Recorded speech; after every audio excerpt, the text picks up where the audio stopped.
বলেন নন ভাই, এই যে কোরবানির মাংস। না নিব না, গোস্ত নিব না। আরে ভাই কেন নেন? না না না নিব না। আরে কোরবানির বাঘের মাংস নিবেন না? না না না না নিব না। এটা কোনো কথা? গামগা ধর, তুই না নিলি তাইতে কি হয়েছে? কতজনে নয় আছে, মানুষ কোরবানির মাংস পাই না, মানুষ বড় লোক হয়ে গেছে, কোরবানির মাংস তাও নিতে চায় না।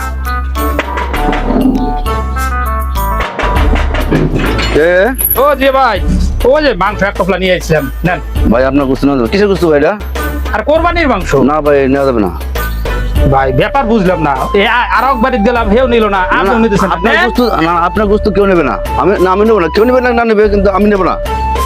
আমার গোস্তের ভিতরে কি গন্ধ উঠছে? না না, আপনার গোস্ত গন্ধ ঢুকা, আপনার বেহালাল পয়সার খামাই, বুঝছেন? আপনার গোস্ত কেউ নেবে না, জান আপনি। কত করে হালাল লোক দেখছি আমরা, মনে কামাই করি, আমার মনে হয় কষ্ট হয় না। মানুষ বড় লোক চেয়ার হয়ে গেছে।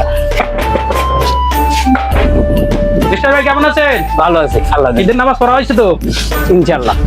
এই যে ইয়ে নেন, কোরবানির মাংস নিয়েছি। না ভাই, কোরবানির মাংস আপনি গোস্ত নেওয়া যাবে না। নেন না ভাই, যে কয়টা বাড়িতে গেলাম সবাই একই কথা কয়, আপনার মাংস নেওয়া যাবে না, আপনার অবৈধ টাকার মাংস নেওয়া যাবে না। আর কি আমরা কি কষ্ট করে পরিশ্রম করে কামাই করি না? মানুষ, সমাজের মানুষ। ভাই আসসালামু আলাইকুম। ওয়ালাইকুম আসসালাম ভাই। কাজ তো করতেছেন, নামাজ তো মনে হয় করছেন সকালেই না? এই যে মাংসের টুকলাটা নেন। কিসের লিগে ভাইজান?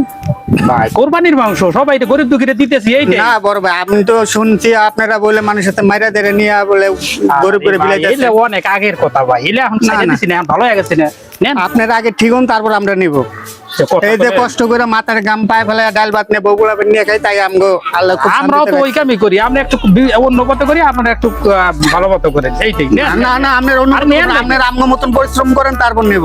আমরা দেখবো আমগোর সাথে কাজ করেন, দেন আপনারা যা দিবেন আমরা তাই নিব। আজকে ঈদের দিন, তাই তো করে নীতি কথা শুনতেছি। না হলি দেখলি এতক্ষণ হালাল পথে আপনি আইনা দেন, তারপর খাবো। এতগুলো মানুষের বাড়িতে গেলাম, একটা মানুষের মাংস দিতে পারলাম না, এটা কোনো কথা? লেবার গো বেতন আদি দেওয়া। ভাই আসসালামু আলাইকুম। ওয়ালাইকুম সালাম। কেমন আছেন ভাই? এই তো ভাই, ভালোই আছেন? এই তো আছি ইনশাআল্লাহ ভালো। কাজ কাম কেমন চলতেছে? চলে ভালোই, লেবার গো বেতন আদি সব দিয়ে দিলাম। তো নামাজ কালাম হয়েছে তো না? হ্যাঁ হয়েছে ইনশাল্লাহ। তো বাড়ি তো মনে কোরবানি দিছে, তারপরেও একটা মাংস নিলেই খুব খুশি হলাম ভাই। শুনলাম আমার সময় ভিড় করতে আছে যে কেউ আপনার গোস্ত নেয় না, কারণ ও ভাই, আমি আমার সমাজের প্রতিটা ঘরে ঘরে গেছি, সবাই মুহের উপর দরজা লাগা দেয়, কয় আপনার মাংস নেওয়া যাবে না। এটা তো ভাই খারাপ কথা ভাই। মুসলিম আর এক মুসলিমের মাংস। চুপ করেন, আমি আপনার সম্বন্ধে জানি। বকবকাইতেছেন এতক্ষণ ধরে, কিছু বলতেছি না। ঈদের দিন ঝগড়া করা ভালো না।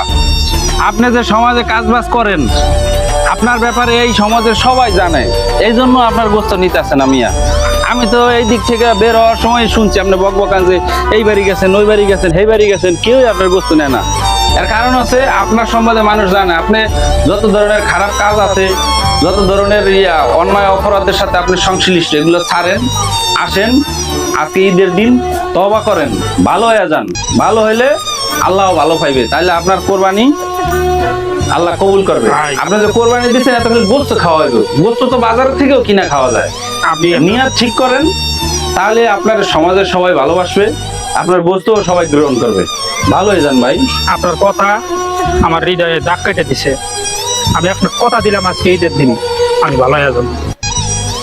আজকে আমার মাংস সবাই ফেরত দিছে, এই যে আমি কথা দিলাম, আগামী কোরবানি আইতে আইতে নিজের শরীরের ঘাম মাটিতে ফেলা ইনকাম করে কোরবানি দিয়ে সমাজে সবাইকে খাওয়াবো।